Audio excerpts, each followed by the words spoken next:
So, the Jake Paul-Mike Tyson boxing match ended exactly how we all thought it would, with Jake claiming victory after beating up someone who is more than twice his age. This event had Rocky IV all over it from the get-go. The old legend comes out of retirement just to be upstaged by a younger fighter because, well, they're old. Speaking of which, Jake has already hinted at who his next opponent will be, but I also have a few ideas of my own based on the current demographic he's aiming for. Question is, how much money will Jake give these old boxing legends to sacrifice their status for money and in exchange feed into Jake Paul's ego? Diesel, there's no way you believe the Tyson-Paul boxing match was all just a setup for a quick rich scheme. Yes, and thankfully the majority of people watching it also have this belief on this quote-unquote conspiracy. Mike Tyson received an estimated amount of $20 million from his match against Jake, which is double the amount of his current net worth. Now, being the greedy bitch that I am, that's probably something I wouldn't turn down either. Sure, I'm adding a loss to my boxing record, but $20 million for one match is a steal. However, that wouldn't be the only trade-off for such a large sum of money, because now for the next few years, we all have to listen to, "I beat Mike Tyson." No one was really happy with the outcome. In fact, majority of the event was pretty lackluster. Not only was the streaming service from Netflix extremely laggy and unwatchable at times, some motherfucker thought it would be a good idea to zoom in on Mike Tyson's bare booty butt cheeks as he walked away in his jockstrap. Whoever handled the camera work there, I just want to say you can go fuck yourself. My 2-year-old son was watching the TV so he could witness his favorite YouTuber Jake Paul fight in the ring, and instead you deliver the image to my infant child, a big gaping wide asshole. I'm not going to sit here and morally grandstand this whole event being elder abuse. Mike Tyson chose to get in the ring. He's very much aware of what he's doing, and he walked out with a lot more money in his pocket.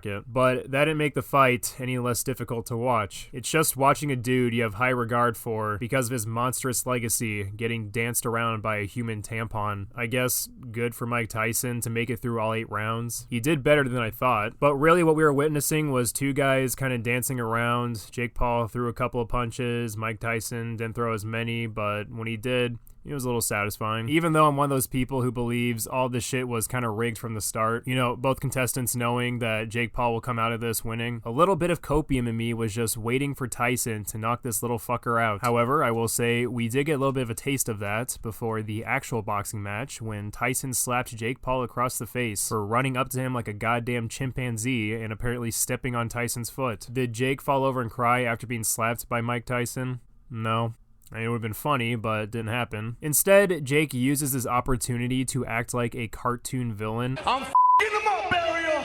I'm f***ing him up! He hits like a It's personal now! It's personal now! He must die! Prepare to die! I don't really watch boxing matches that much, but is it usually like this when people trash talk each other? Because, my god, when Jake shouted, "He must die," I could feel the old peener going up inside me. I was shriveling everywhere. That was the most unsexy thing I've ever seen in my life. It is dry down there. There were only 2 good things to come out of this entire event. Firstly, the prior match between Amanda Serrano and Katie Taylor was truly captivating. Compared to the other 3 matches, this one actually felt like both contenders were going all out, and it was much more fast-paced. The results were absolute bullshit, but still it was a genuinely enjoyable fight nonetheless. The second positive outcome is that the sub fan base from One Piece Admiral stands have taken a huge loss from this Tyson-Paul match. I can't even tell you how much this fight did wonders in crushing the Admiral agenda. Now we can truly confirm that fighting the elderly only makes you look lame.